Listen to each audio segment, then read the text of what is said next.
सभी बच्चों को very good morning, Radhe Radhe, जय श्री कृष्णा। बेटा जो जो बच्चे लाइव हैं एक बार वॉइस का कमेंट कर देंगे क्योंकि सबसे बड़ी प्रॉब्लम वॉइस की है। वेरी गुड मॉर्निंग बेटा Saurabh, very good morning, very good morning Ayushi.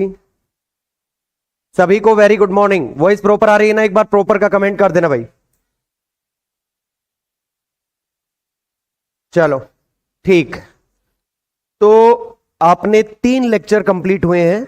तीनों लेक्चर में अपन ने पहले लेक्चर में, एक बार मैं रिवाइज करा देता हूं वापस आपको थोड़ा सा बेसिक पार्ट। फर्स्ट लेक्चर में हमने ये बताया कि अपने पास जो सब्जेक्ट है उनमें से एक सब्जेक्ट अपन स्टार्ट कर रहे हैं फिजिक्स। फिजिक्स में भी आपने 3 पेपर चलते हैं। 3 paper. First paper thermodynamics and statistical physics, second paper जो चलता है वो मैथमेटिकल फिजिक्स चलता है, और थर्ड जो पेपर चलता है वो electronics and solid state device. समझ गए?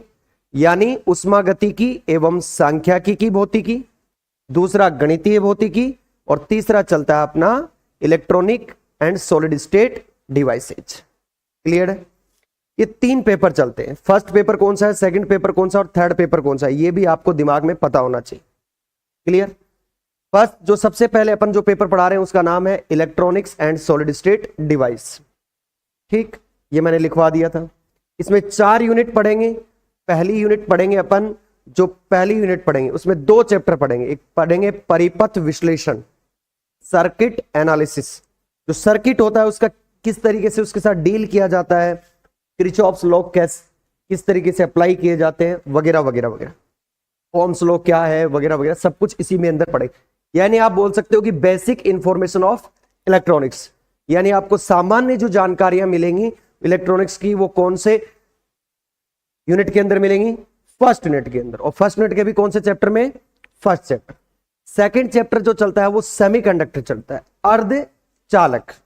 अब अर्धचालक का नाम आपने बहुत जगह पढ़ा होगा, 12th क्लास में भी पढ़ा है, आपने बीएससी में भी कई जगह पढ़ा होगा। सेमीकंडक्टर, सेमीकंडक्टर जैसे अपन जब खेती करते हैं तो एक हरित क्रांति नाम का वर्ड आता है जिससे खेती में बहुत ज्यादा बढ़ावा मिला था। वैसे ही एक ऐसा वर्ड है सेमीकंडक्टर जिससे इलेक्ट्रॉनिक्स को एक नई जनरेशन मिली। इलेक्ट्रॉनिक्स इतना जल्दी ग्रो किया कि आप सोच नहीं सकते, क्योंकि हर चीज क्या हो गई, शॉर्ट फॉर्म में चेंज हो गई। पहले बड़े बड़े चीजें आती थी, जैसे ही सेमीकंडक्टर आया क्या हो गया, शॉर्ट एंड स्वीट हो गया। वो मैं आगे की चीजें बताऊंगा, सिर्फ आपको पता होना चाहिए बेसिक। सेकेंड चैप्टर जो अपना है उसमें पहला चैप्टर है दिष्टकरण, रेक्टिफिकेशन, यानी आप एसी से डीसी को कैसे अलग करो। और सेकंड चैप्टर है आपका ट्रांजिस्टर। सेकंड चैप्टर ट्रांजिस्टर है, उसमें केवल और केवल क्या आपका बेसिक इंफॉर्मेशन ट्रांजिस्टर। ठीक। थर्ड यूनिट आती है, उसमें पहला चैप्टर है ट्रांजिस्टर का बाइसीकरण, बाइसीकरण ऑफ ट्रांजिस्टर। उसमें ट्रांजिस्टर का थोड़ा विकराल रूप देखेंगे अपन, जो आप 12th में नहीं पढ़ते हो। फिर अपना है यूनिट थर्ड के अंदर सेकंड चैप्टर जिसको बोलते हैं एम्पलीफायर या एम्पलीफिकेशन, किसी चीज को बढ़ाना। जैसे मैं अभी यहां बोल रहा हूं या मैंने माइक लगा दी, मेरी आवाज थोड़ी कम हो, ये हॉल बड़ा हो, तो सभी बच्चों तक मेरी आवाज पहुंचे, इसलिए मेरी वॉइस को मैंने क्या किया, एम्पलीफाई कर लिया, यानी बढ़ा लिया, एम्पलीफिकेशन उसमें कर दिया। ये चैप्टर नंबर क्या है, सेकेंड। फोर्थ यूनिट है ना आपकी, वो बहुत ही शॉर्ट एंड स्वीट है, और क्या है कि पहला चैप्टर है उसका वो तो है ओसिलेटर का, दोलित्र का, और सेकंड चैप्टर है वो तार्किक द्वार यानी डिजिटल सर्किट्स का। ठीक है, एंड गेट, और गेट, नॉर गेट, वगैरह वगैरह, सब कैसे ये स्विच की भांति व्यवहार करते हैं, वगैरह वगैरह। ठीक है ना, ये सारे चीज, ये मैं धीरे धीरे धीरे आपको सारी चीजें समझ में आ जाती। फिर मैंने सर्किट एनालिसिस स्टार्ट किया था, उसमें बेसिक बेसिक इंफॉर्मेशन आपको लिखवा दी थी।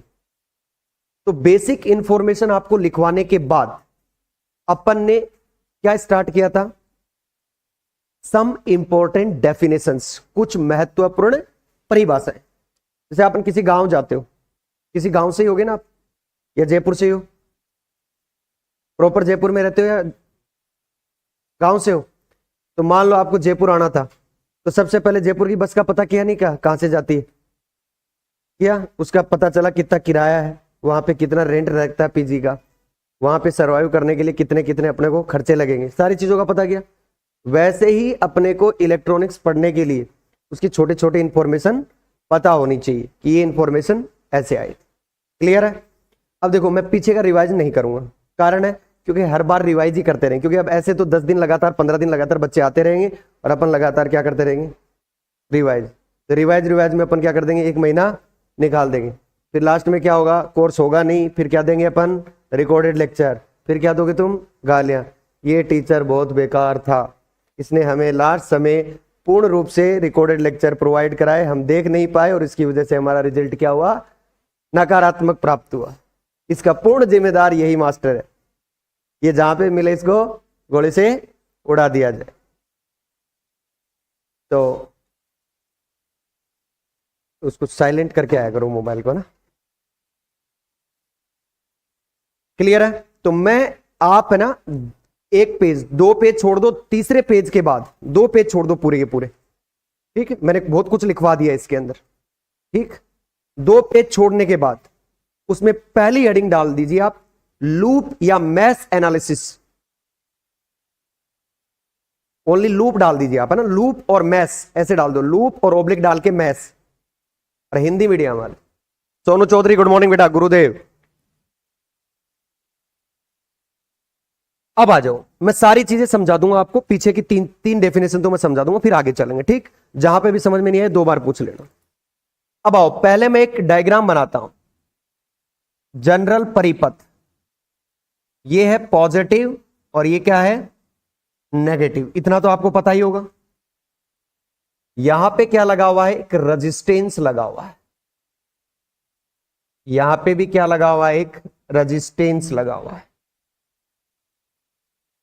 यहां पे भी एक रेजिस्टेंस लगा हुआ है।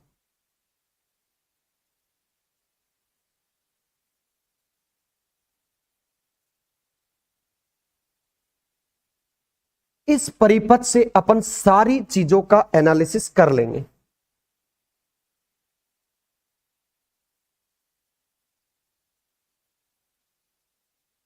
आपको अभी कुछ नहीं समझना है कि क्या चीज क्या होती है, ये तो पता ही होगा। प्रतिरोध धारा में क्या करता है, ऑब्स्टेकल का काम करता है, नहीं अवरुद्ध करने का काम करता है। ठीक है, जैसे एक पाइपलाइन है, उसके आगे अपन एक क्या कर दें, एक नोजल लगा दे और नोजल को ऊपर से खोलते हैं, तो प्रतिरोध को बढ़ाना या कम करने जैसा प्रतिरोध है।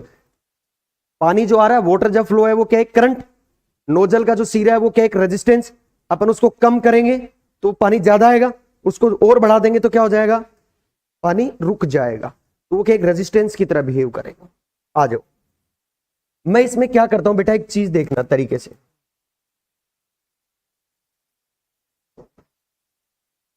ये ए, ये बी, ये सी, ये डी, ये ई, और ये एफ, और ये जी, और ये एच।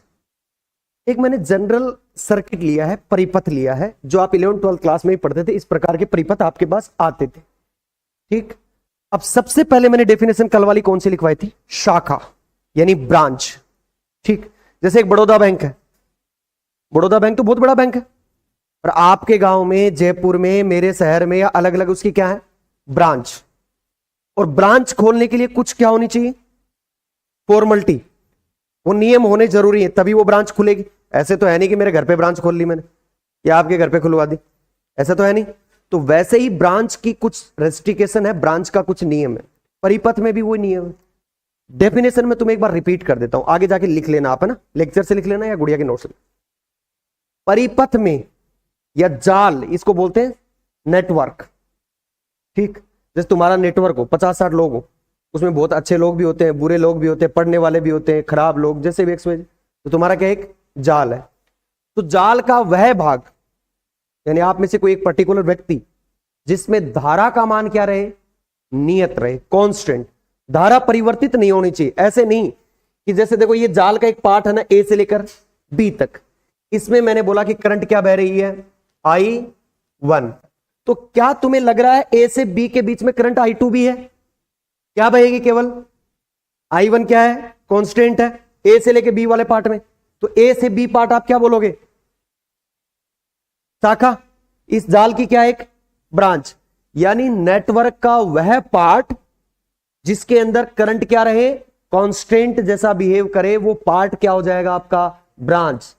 यानी जाल का वह भाग जिसमें धारा क्या रहे, नियत रहे, वो भाग क्या कहलाता, आपकी शाखा कहलाता है, यानी ब्रांच। तो आइए जरा अब आगे आप बताएंगे, कोई दिक्कत वाली बात नहीं, आपको नहीं भी आता तो मुझे कोई फर्क नहीं पड़ता। क्यों? देखो जैसे अपन बस में चढ़ते हैं तो ड्राइवर होता है, गुड मॉर्निंग, अरे बेट थर्ड ईयर की नहीं है अभी, सेकंड ईयर चल रहा है भाई, पास कराया अब और क्या दोबारा करेगा, थोड़ी देर बाद है ना। जैसे आप बस में बैठे हो, अब ड्राइवर चाहे कैसा भी हो, अब आपको कहां उतरना उससे कोई मतलब नहीं, आप कहोगे तो वो वहीं रोकेगा, तो आप बता देना जहां नहीं है वहां ड्राइवर रोक देगा, पैसे दिए तो बस आराम से चलाएंगे।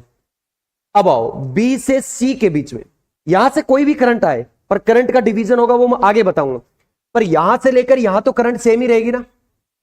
मान लो इसमें क्या गई, I3 करंट गई और इसमें क्या गई, I2 करंट गई, तो B से लेकर C वाले में तो I2 ही रहेगी ना। डिवीजन हो गया वो अलग बात है कि I1 से दो करंट फट डिवीजन यानी टूट गई है, कौन कौन सी, I3 और यहां से जो जाएगी B से G के बीच में वो तो I3, और B से C के बीच में तो B से G क्या है एक, और B से C क्या है एक, फिर आगे वाला बताओ C से D क्या है एक, और C से F क्या है एक, F से G क्या है एक। ठीक, मैं तुमसे पूछूं क्या D से E F कोई शाखा है क्या, नहीं, कोई रेजिस्टेंस ही नहीं है, तो ये C से लेकर F तक भी एक शाखा ही है। देखो C से F, भाई ये पूरा यहां तो एक कोई जुड़ा हुआ ही नहीं है ना, तो शाखा समझ में आई। यानी जाल का वह भाग जिसमें धारा का मान क्या रहे, कांस्टेंट रहे, वो पार्ट क्या कहलाएगा आपका, और अच्छे सुंदर अक्षरों में लिखवा दिया डेफिनेशन, और पूछी जाएगी, एक एक डेडेड नंबर वालों में पूछी जाएगी। परिभाषित कीजिए शाखा, संधि बिंदु, लूप वगैरह वगैरह। ठीक, आओ सेकंड पॉइंट क्या लिखवाया मैंने, नोड। नोड यानी बोलते हैं संधि बिंदु, जंक्शन। अब जंक्शन किसे बोलते हैं, मान लो गांधीनगर है, गांधीनगर को क्या कहोगे आप, जंक्शन बोलते हो ना। क्या आप हर रेलवे स्टेशन को जंक्शन बोलते हो, नहीं। क्यों नहीं बोलते, क्योंकि वहां एक ही प्रकार की ट्रेन आती है, जहां से दो ट्रेनें आए या दो से ज्यादा ट्रेनें आए उसका नाम क्या कर दिया गया, जंक्शन। सेम करंट वाला भी काम है, जहां दो या दो से अधिक क्या है, ब्रांचेज, यानी 2 and more than 2 branches are meet at point, that point is called node point. यानी नेटवर्क का वो पॉइंट जिसपे दो या दो से अधिक शाखाएं आकर क्या करें, मिले, वो पॉइंट क्या कहला जाएगा आपका, नोड पॉइंट। समझना इस चीज को, ध्यान से सुनना। अब आओ, मैं सबसे पहले जो बात करूंगा वो किसकी बात करूंगा, बी वाले पॉइंट की। आज अपन अच्छे से प्रेम की बातें करेंगे। ठीक, जरा बताओ बी पे कितनी ब्रांचेज आ रही हैं, 3, तो क्या बी एक नोड पॉइंट है, आप क्या कहोगे, जय माता दी, सही है सर। आओ जरा पॉइंट सी की बात करें, तो आप मुझे बताओगे कि पॉइंट सी पे ब्रांचेज कितनी आ रही हैं, 3, तो सर ये तो है ही, कोई दिक्कत वाली बात नहीं है। जरा अपन डी की तो बात करें, एक ही आ रही है ब्रांच, नोड पॉइंट नहीं है। अपन ए की बात करें, पर अपन यदि एफ की बात करें, है क्या, है ना, कोई दिक्कत वाली बात। चलो इसके बाद जी की बात करें तो है, क्लियर। अब ध्यान से सुनना, आपके पास क्या है, बी है, सी है, एफ है, जी है, ये कितने हैं, नोड पॉइंट है। नोड पॉइंट समझ में आ गए। अब मैं तुम्हें थोड़ा सा करेक्शन करके पूछता हूं, अभी एट प्रेजेंट टाइम इसमें कितने नोड हैं, 4 है कि नहीं।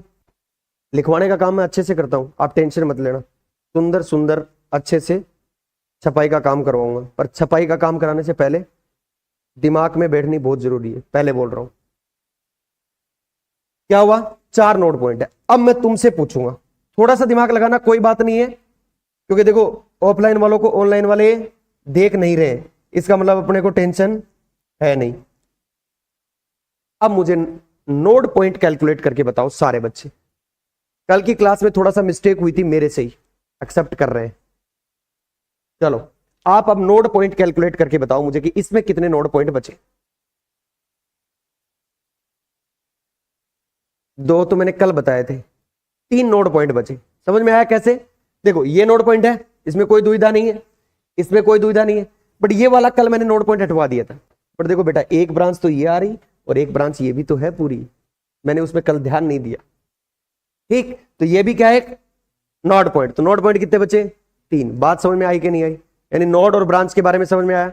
अब तीसरी हेडिंग डालिए शाखा, सॉरी लूप।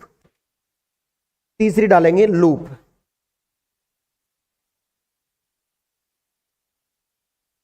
आराम से लिखना, लूप, या इंग्लिश में क्या बोलते हैं इसको, मैश भी बोला जाता है, loop.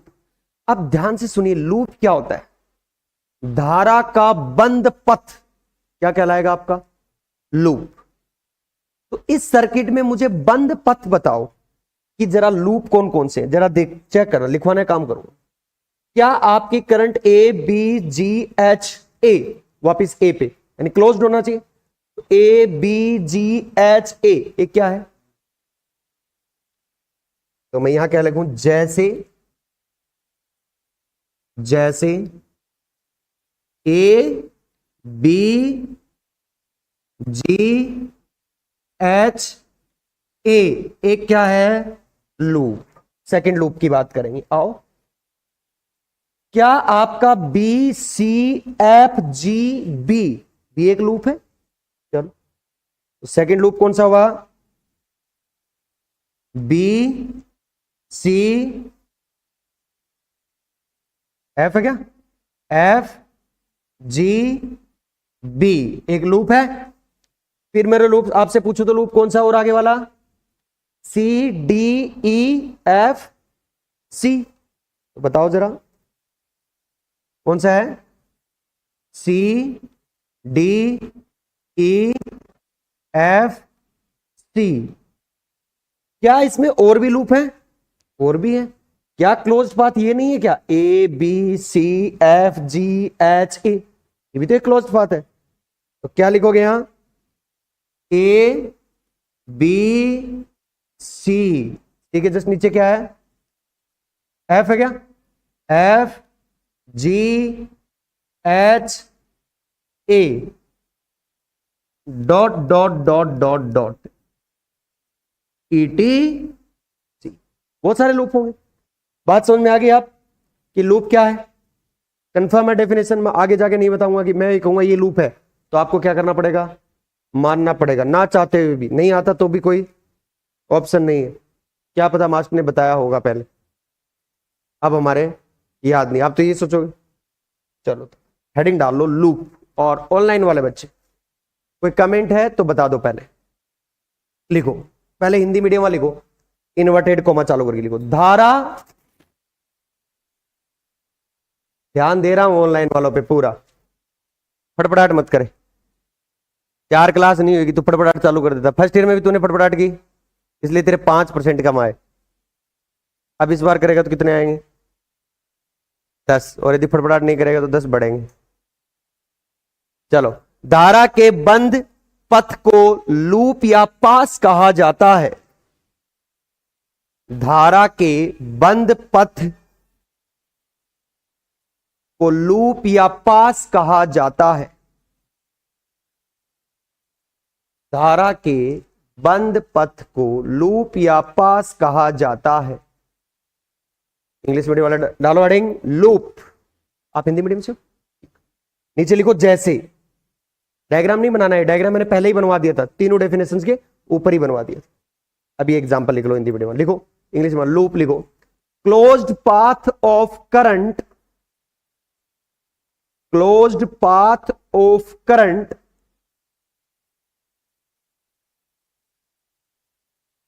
closed path of current is called loop, is called loop.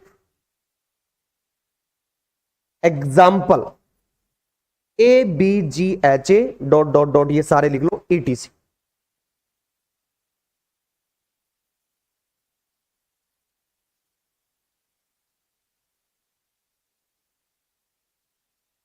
English medium वालों तुम पास इसीलिए हो जाते हो, तुम फारसी में लिखते हो, अगले के समझ में नहीं आता है कि लिखना क्या चाहता है। और हमारे हिंदी मीडियम वाले क्या करते हैं, मोटे मोटे छाप छाप के लिखते हैं, इसीलिए उनको पूरा समझ में आ जाता है कि करना क्या चाहते हैं। अरे नहीं, सही हो जाएगी। एक काम करना, जो कच्ची पेंसिल आती है ना उससे लिख के देखना 1 महीने। अच्छा वक्त में प्रॉब्लम, हाँ उतार लिया सभी ने। चलो आओ, ये चीज समझाई। अब आगे अपन चलते हैं कहां पे, अब थोड़ा सा आगे चलेंगे और ध्यान से सुनना। सबसे पहले अपन बात करते हैं विद्युत स्रोत की। किसकी? विद्युत स्रोत यानी इलेक्ट्रिक सोर्स की। आइए, विद्युत स्रोत,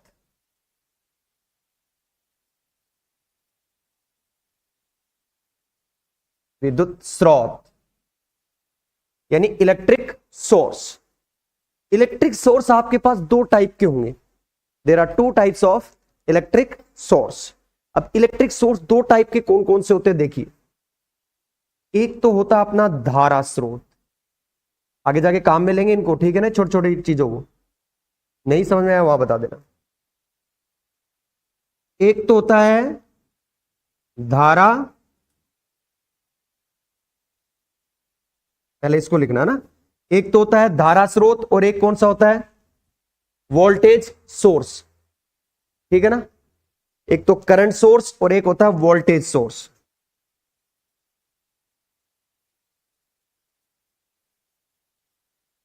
वोल्टेज सोर्स और एक कौन सा होता है, करंट सोर्स। तो वोल्टेज सोर्स को आपने बहुत सी जगह प्लस माइनस से लिखा हुआ देखा होगा या वी लिखा हुआ देखा होगा, ठीक, या प्लस माइनस लिख देते हो आप। करंट सोर्स को आप लिखा हुआ देखोगे, वो कैसे दिखाओगे, या तो ऐसे एरो मंडा होगा। ये एरो की डायरेक्शन अपन कभी भी चेंज नहीं करेंगे, जिस डायरेक्शन में मतलब करंट उसी डायरेक्शन में फ्लो हो रहा है, ऑलरेडी गिवन है। दूसरा, या ऐसे अप में लिखा हुआ मिल सकता है, यानी ऐसे मिलेगा एक राउंड और इसके अंदर ये सिंबल आपको मिलेगा। तो ये तो क्या है, करंट सोर्स, और एक इधर वाला क्या है, वोल्टेज सोर्स, यानी इसको बोलते हैं अपन वोल्टता स्रोत। क्या बोलते हैं, वोल्टता स्रोत। और इसको क्या बोलते हैं अपन, धारा स्रोत। क्या होते हैं क्या नहीं होता है वो आगे की बात है, अभी आपको दिमाग लगाने की। अभी क्या लगाना है कि विद्युत स्रोत कितने प्रकार के होते हैं, दो प्रकार। कौन कौन से, एक धारा स्रोत और एक वोल्टता स्रोत, यानी करंट सोर्स और वोल्टेज सोर्स। समझ में आ गया। जब भी मैं इलेक्ट्रिक सोर्स की बात करूंगा यानी विद्युत स्रोत की बात करूं तो आपके दिमाग में कितने आने चाहिए, दो। कौन कौन से सर, एक करंट सोर्स और एक, क्लियर। अब अपन 1 बाय 1 पढ़ेंगे। सबसे पहले मुझे वोल्टेज सोर्स को इसलिए लिखा क्योंकि सारा काम धामधाम किससे करेंगे, इसी से, इसको यूज नहीं करें, क्लियर। तो सबसे पहले मैं हेडिंग डालता हूं वोल्टता स्रोत। पहले वोल्टता स्रोत,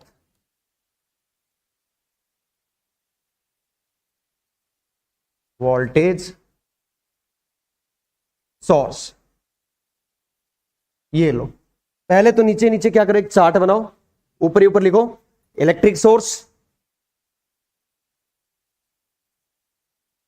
बनाओ, फिर अपन इसके बारे में पढ़ते हैं।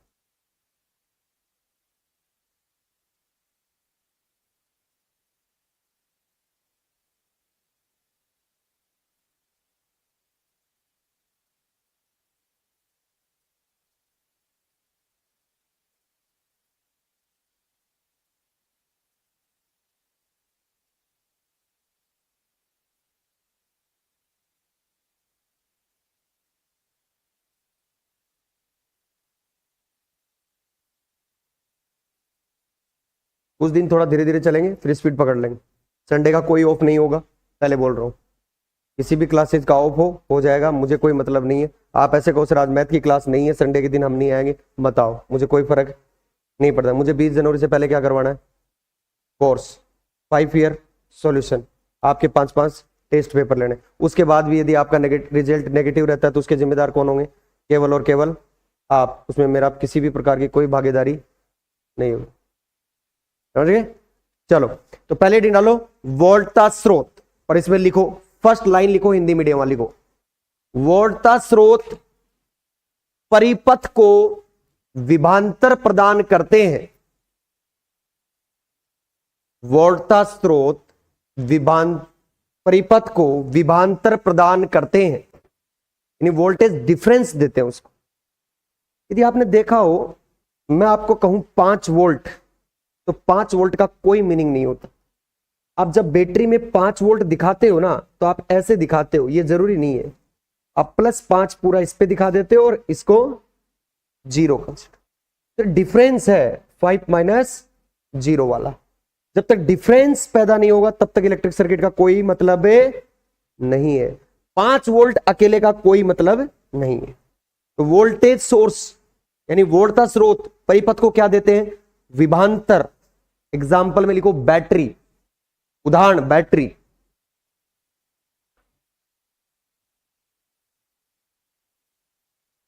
अब एक छोटा सा वर्ड काम में लूंगा मैं, आंतरिक प्रतिरोध, इंटरनल रेजिस्टेंस, और एग्जाम्पल दूंगा एक पंखे का।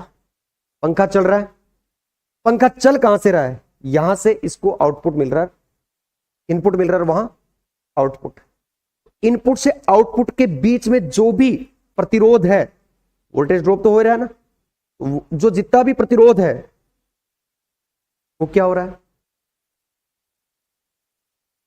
आंतरिक प्रतिरोध के रूप में है, इंटरनल रेजिस्टेंस की। क्लियर?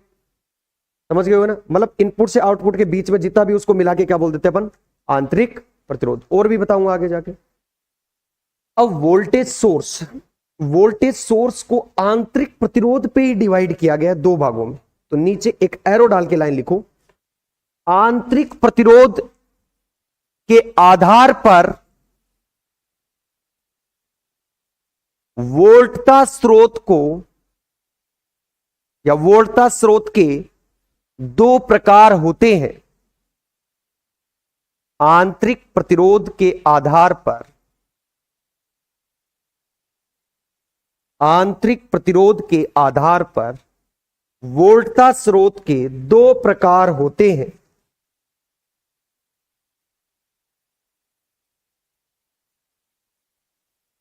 पहला होता है आदर्श वोल्टता स्रोत, आदर्श वोल्टता स्रोत। और एक कौन सा होता है? वास्तविक वोल्टता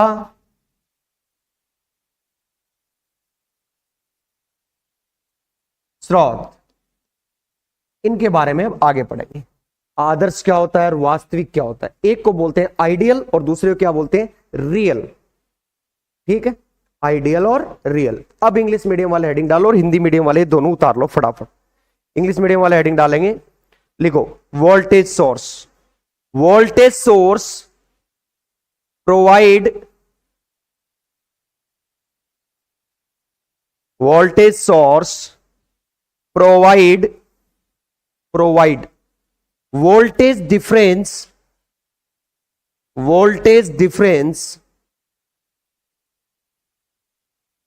voltage source is provide voltage difference in circuit। Example कौन सा दोगे? बैटरी। क्या एग्जाम्पल लिखोगे? Battery.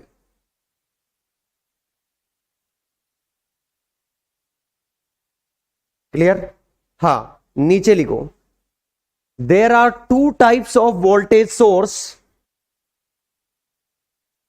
There are 2 types of voltage source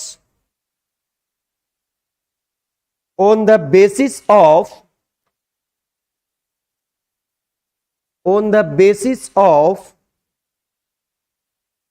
internal resistance, on the basis of internal resistance, on the basis of internal resistance। हाँ जी भाई साहब, small ए डाल के लिखो आइडियल वोल्टेज सोर्स, बी लिखो रियल वोल्टेज सोर्स,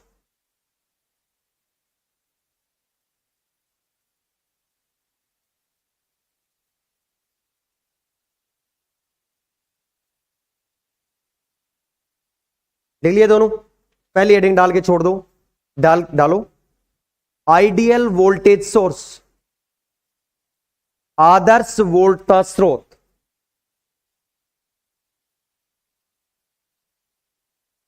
अब एक बात तो ध्यान में रखना, दो चीज, एक होता है करंट सोर्स और एक होता है वोल्टता स्रोत के आंतरिक प्रतिरोध सदैव किसमें होगा, श्रेणी क्रम, और धारा स्रोत के समांतर क्रम। दोबारा सुनना, वोल्टता स्रोत के सदैव आंतरिक प्रतिरोध किसमें होगा, सीरीज में, और करंट सोर्स के ऑलवेज किसमें होगा, पैरेलल। बात समझ में आ गई। अब मैं तुम्हें आइडियल और रियल के बारे में समझाना चाहता हूं। पहली बात तो आपका जो वोल्टेज सोर्स है उसका क्या है, प्लस और माइनस। मैंने तुम्हें बताया भी था अभी, या तो V से लिख देंगे या फिर प्लस है। इस वोल्टता स्रोत के आंतरिक प्रतिरोध किसमें लगेगा सदैव, सीरीज। आर एस किस लिए यूज में दिया जा रहा है इसका, सीरीज। और यहां क्या होगा हमारा, लोड प्रतिरोध। क्या होगा, लोड प्रतिरोध। आप इलेक्ट्रॉनिक्स में देखोगे लास्ट में सर्किटों में तो कंफ्यूज मत हो ना, ये भी एक तरीका ही है दर्शाने का। यहां पे क्या होगा, आर एल, या फिर इसको जेड एल भी लिख देते कहीं, कोई फर्क नहीं पड़ता, घबराने की कोई जरूरत नहीं। ये क्या है, लोड प्रतिरोध, इसलिए क्या लगाया गया है, आर एल। अब लोड क्या होता है, जैसे कोई भी इनपुट आया और जहां अपने को मिल रहा है ना वो क्या हो, उसका आउटपुट, और वो आउटपुट किस पे मिल रहा है, लोड पे, हमें लोड ले रहा है। तो पंखा चल रहा है, पंखा जहां चल रहा है ना मोटर पे, वो क्या है, लोड। क्लियर, आ रहा तो इसका इनपुट पूरा है। चलो जैसे एक टॉर्च का एग्जांपल दूं मैं तुम्हें, टॉर्च में बैटरी या सेल डाल दी, लगातार टॉर्च जलती रहेगी।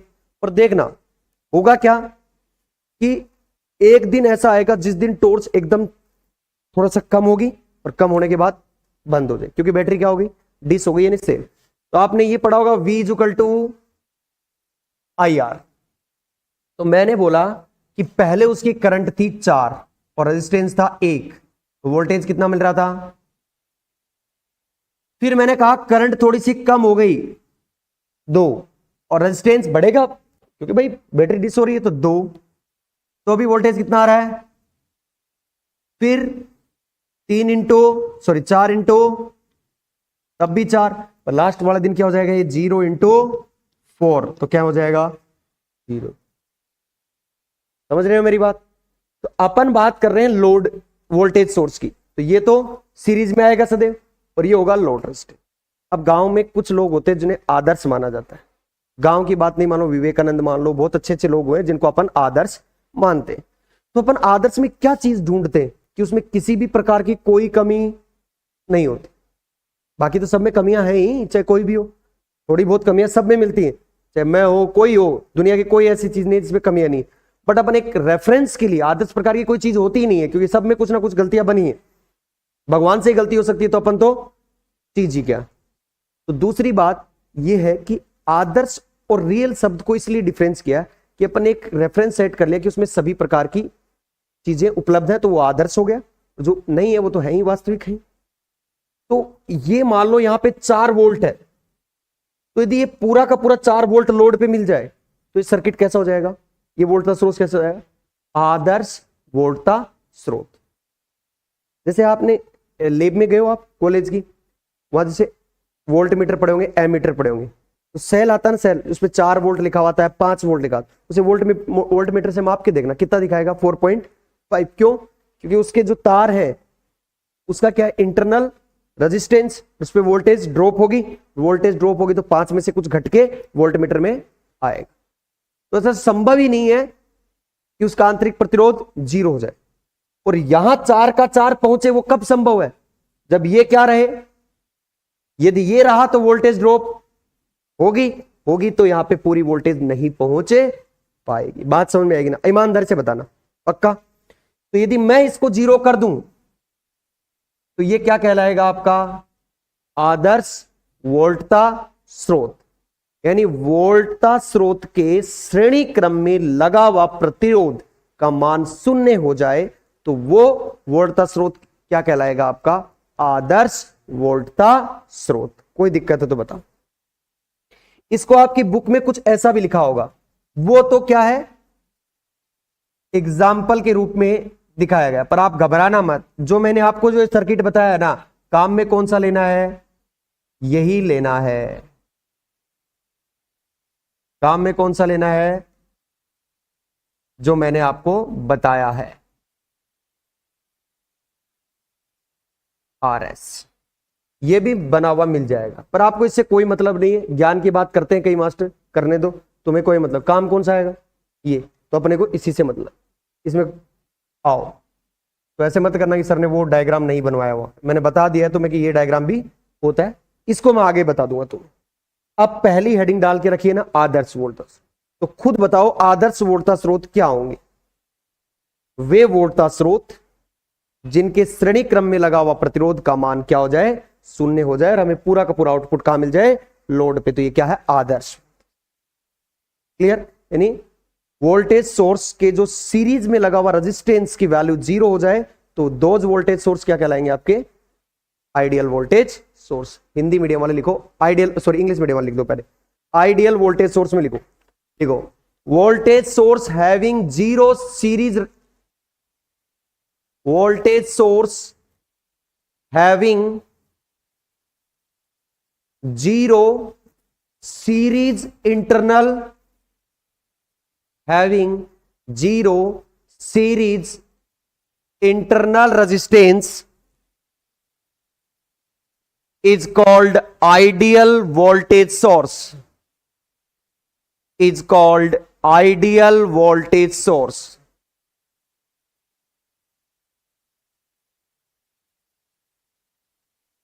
is called ideal voltage source। Diagram मत बनाना रे भाई अभी, ठीक है? और इंग्लिश मीडियम में लिखो आदर्श वोल्टता स्रोत को डेफिनेशन में लिखो,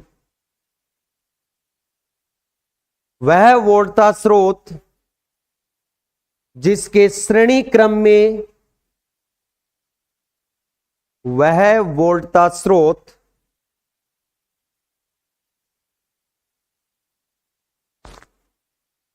वह वोल्टता स्रोत जिसके श्रेणी क्रम में लगे हुए आंतरिक प्रतिरोध का मान, जिसके श्रेणी क्रम में लगे हुए आंतरिक प्रतिरोध का मान शून्य,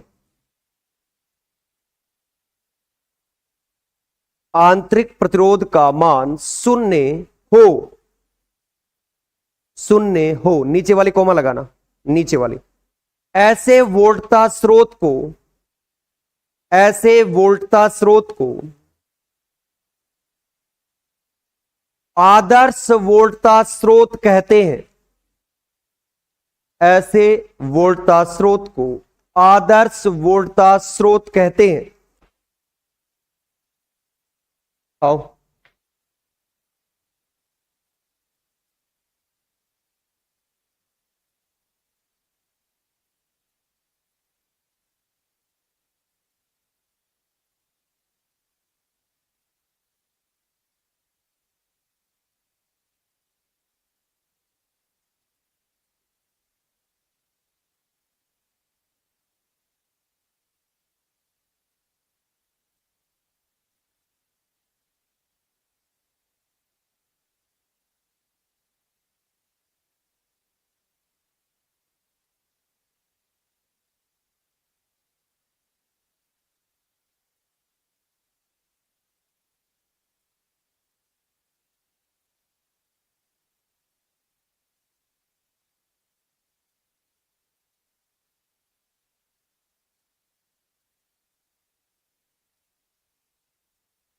लोड से पहले का हिस्सा क्या कहला रहा है आपका? वोल्टता स्रोत। जो इसको मैंने डिब्बे में बंद किया। इस बात का आपको क्या रखना है, ध्यान रखना है। इसको आप प्लस माइनस से भी दर्शा सकते हैं। तो ये जो हिस्सा है ना, ये और ये एक ही चीज है, ठीक है ना, मैंने दर्शाने। तो इसके पीछे का हिस्सा क्या कहला आपका, यदि ये वैल्यू क्या है 0, तो ये क्या कहलाएगा आपका आदर्श वोल्टता स्रोत। फटाफट डायग्राम बना दो, और ये डिब्बा आपको दिखाना जरूर है। इसके साइड में ये चीज जरूर दिखाना, जहां वेर आपके पास दो चीजें हैं, क्या क्या है, एक तो आर एस है और एक, तो आर एस क्या आपका इंटरनल रेजिस्टेंस, और आर एल क्या है लोड रेजिस्टेंस, यानी आंतरिक प्रतिरोध और आपका लोड प्रतिरोध।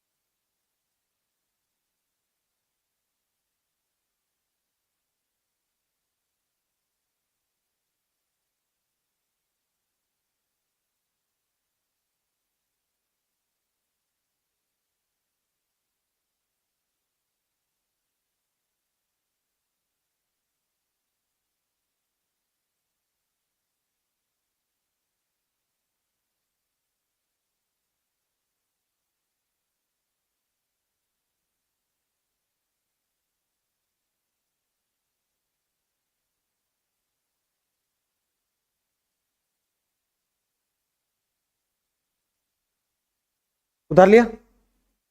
अब मुझे बताओ, ऐसी चीज संभव है क्या कि भाई यहां कोई आपने लोड लगा रहा है, यहां वोल्टेज लगा रही है, तार कुछ वोल्टेज ले ही ना, संभव है कैसा, नहीं है। कुछ कंडीशंस पे संभव है, टेम्परेचर वेम्परेचर कुछ एक्सचेंज करके, ऐसा डेली लाइफ में तो संभव नहीं है ना। तो नीचे एरो डाल के इंग्लिश मीडियम वाले एक लाइन लिखो, there is no existence, arrow डाल के लिखना भैया, there is no existence of ideal source, there is no existence of ideal source in daily life, in daily life।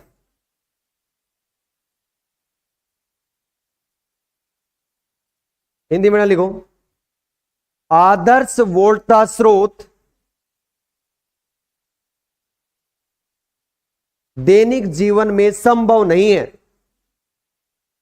दैनिक जीवन में संभव नहीं है।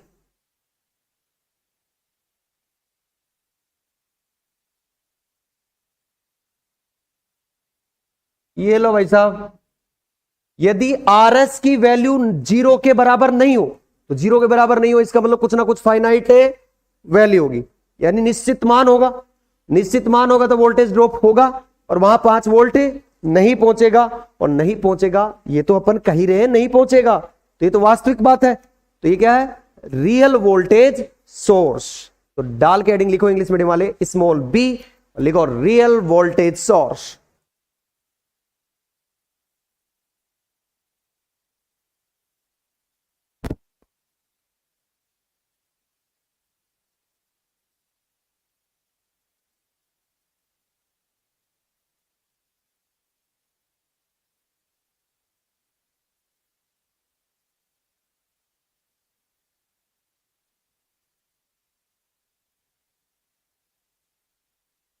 हाँ जी, डाल लिया हेडिंग और लिखो voltage source which is having some internal series resistance, voltage source which is having some internal resistance,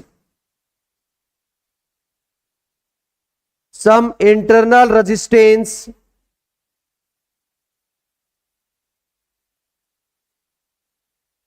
some internal resistance is called real voltage source।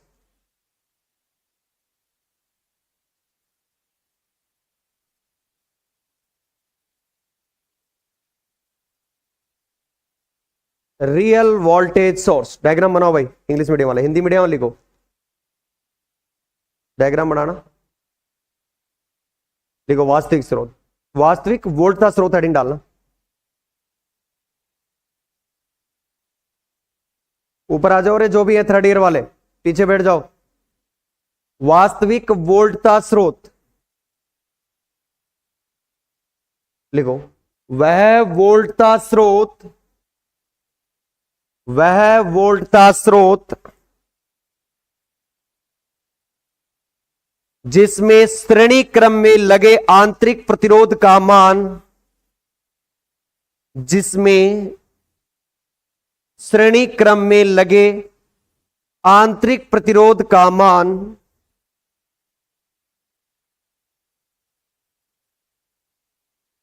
निश्चित हो, निश्चित हो।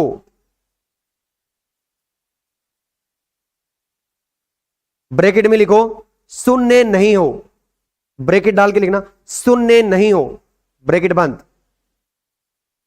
शून्य नहीं हो।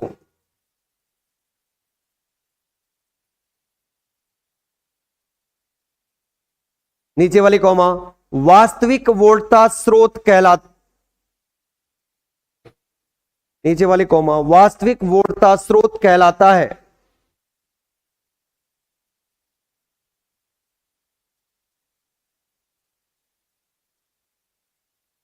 डायग्राम बनाना अच्छा सा, सारी चीज वही है।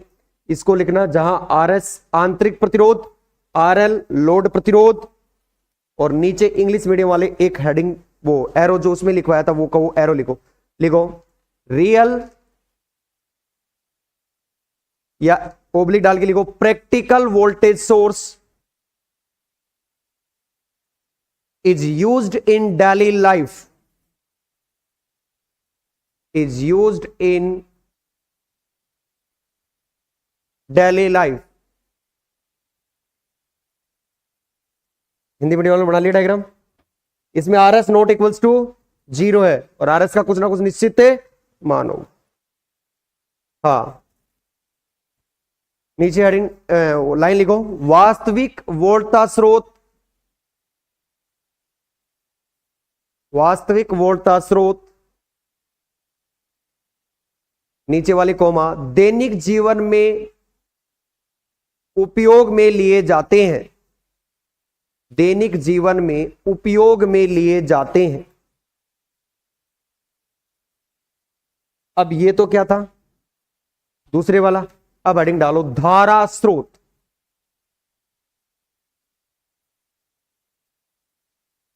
धारा स्रोत।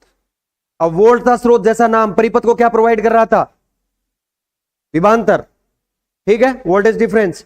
धारा स्रोत क्या प्रदान करेंगे, धारा, नाम वैसा ही है तो नीचे लिखो धारा स्रोत,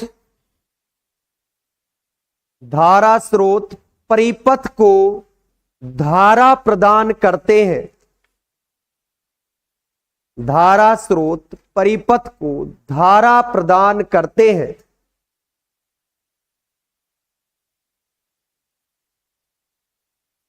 धारा प्रदान करते हैं, परंतु दैनिक जीवन में, परंतु दैनिक जीवन में इनका कोई अस्तित्व नहीं होता, परंतु दैनिक जीवन में इनका कोई अस्तित्व नहीं होता। अभी बताऊंगा अपन क्या काम में लेंगे, वोल्टता स्रोत से ही सारी डील करेंगे।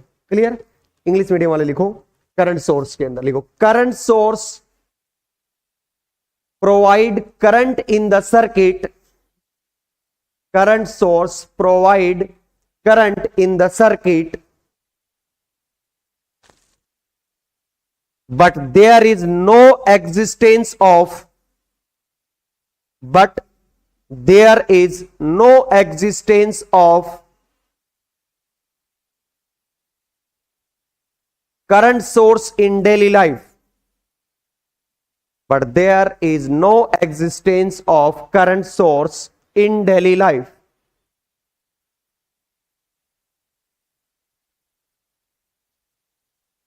जी भाई साहब समझ में आया नहीं आया सच बताना, पक्का कोई दिक्कत?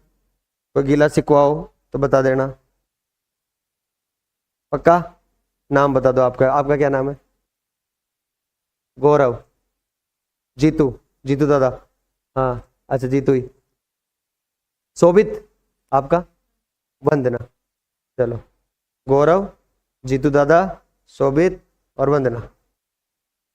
ठीक है, इसी तरीके से आपको भी क्या मार के आने कल? इसके भी रट्टे। मैंने आपके नाम के रट्टे मारे, वैसे आपको थ्योरी के रट्टे मार के आने। समझ गए? कहीं से भी कुछ भी पूछ लूंगा, नाराज मत हो ना कभी भी। कोई बात हो तो नीचे ले जाके बता देना, सर ऐसे मत बोलना, आगे से रिपीट नहीं। ठीक, आज के लिए राधे राधे, जय श्री कृष्ण।